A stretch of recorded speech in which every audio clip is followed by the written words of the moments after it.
こんにちは。シスコでエンジニアをしております。ミノーラです。今回は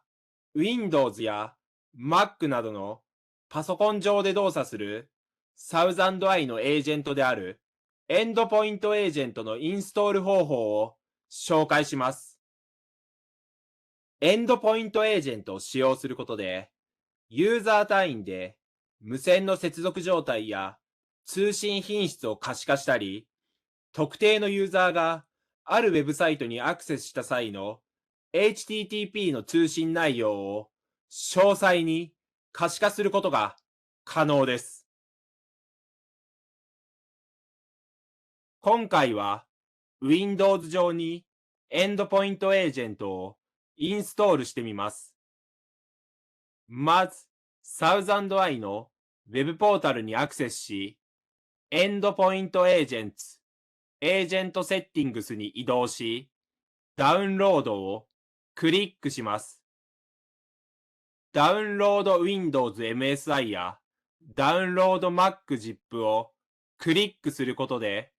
インストーラーをダウンロードすることが可能です。また、Allow anyone with the link to download を有効化することで、インストーラーのダウンロード用の URL を発行することが可能です。では、Windows PC に移動しまして、先ほど発行したダウンロード用の URL にアクセスし、エンドポイントエージェントのインストーラーをダウンロードします。そして、エンドポイントエージェントのインストーラーを起動します。はじめに、Next をクリックします。そして、利用規約に合意し、再度、Next をクリックします。こちらでは、エンドポイントエージェントのインストール先の Web ブラウザなどを選択します。まずはじめに、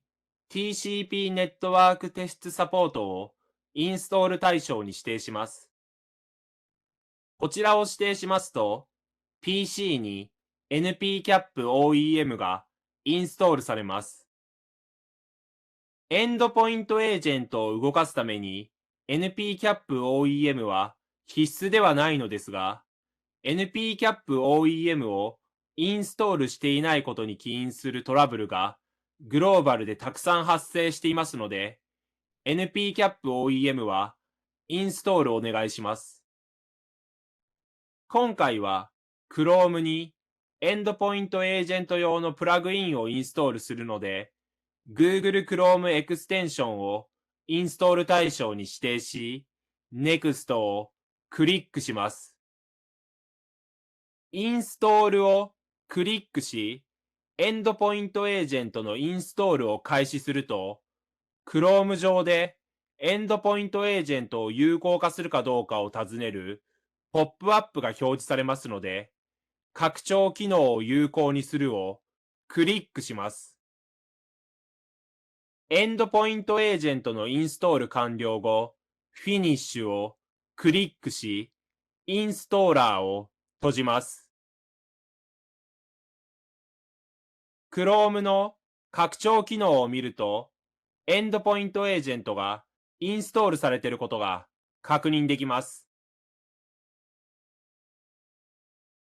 サウザンドアイのウェブポータル上でも、エンドポイントエージェントが登録されていることが確認できます。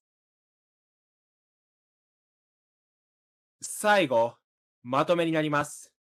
エンドポイントエージェントを使用することで、ユーザー単位で無線の接続状態や通信品質を可視化したり、特定のユーザーがあるウェブサイトにアクセスした際の HTTP の通信内容を詳細に可視化することが可能ですので、